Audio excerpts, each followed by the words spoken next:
Hi everyone, Father Lamb here, and it's Wednesday again. It's Wednesday, December 11th. And we're getting closer and closer to Christmas, and maybe even thinking this week of maybe making a Christmas confession, if you will. And I was thinking that especially yesterday, the reading for Mass was the lost sheep. I love that parable that Jesus tells about the lost sheep. And I was thinking about an article I read years ago. I can't even really remember the name of the article. It's probably 15 years ago, and the article was something like people born after 2010, like what they will never experience. Okay.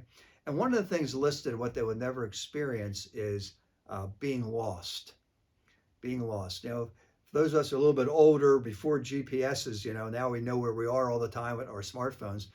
Do you ever have an experience of just being lost? And maybe it wasn't funny at the time. Maybe it was really hard, but you look back on it and be kind of comical. Well, I do have a story about being lost when I was a little kid. It's one of my first memories of being alive, really. I don't know how old I was, maybe 4 years old. I'm guessing 3 or 4. I'm not exactly sure. But at that point, I have, there were 9 kids in our family, but there were 8 at that point. My little sister wasn't born yet. So my mom was taking 8 of us shopping for like getting ready for school. So it must have been the end of August, beginning of September. So we're going from store to store in downtown Coatesville, down in Chester County where we live, doing the shopping. So anyway, somehow when they went from one store to the next, I got left behind. I was literally like the lost lamb, if you will. But my next memory is being carried by a police officer to the police station. Yeah, it was my first run-in with the law at that age. And my next memory, I wasn't scared at all. I felt very safe with this police officer. And my next memory was sitting in a chair there in the police barracks there, I guess. And I was eating some ice cream. And it was a great memory.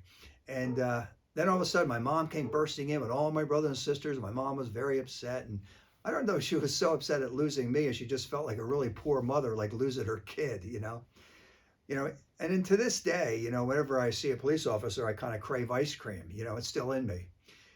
But I think of that story of being lost, and today how we can we all could get lost growing up, but now as we're a little older and we have the GPSs, we don't get lost physically so much with smartphones, but we can get lost spiritually.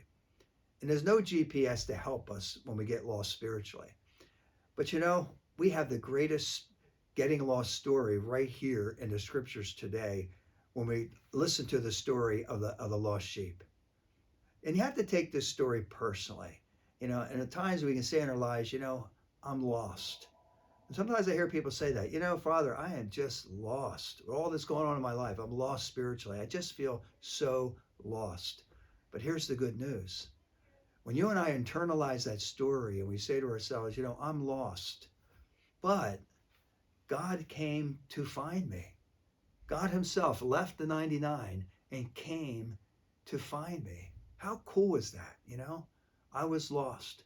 God came and found me. He saved me and he rejoiced over me. Imagine that. I'm lost and God rejoices over the fact that I'm found.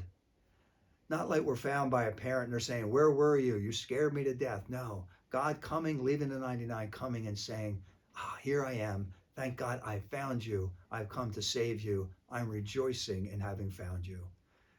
My brothers and sisters, as we get closer to Christmas, let's rejoice in the fact that our God wants to find us those times that we're lost.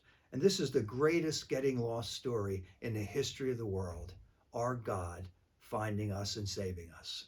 God bless you.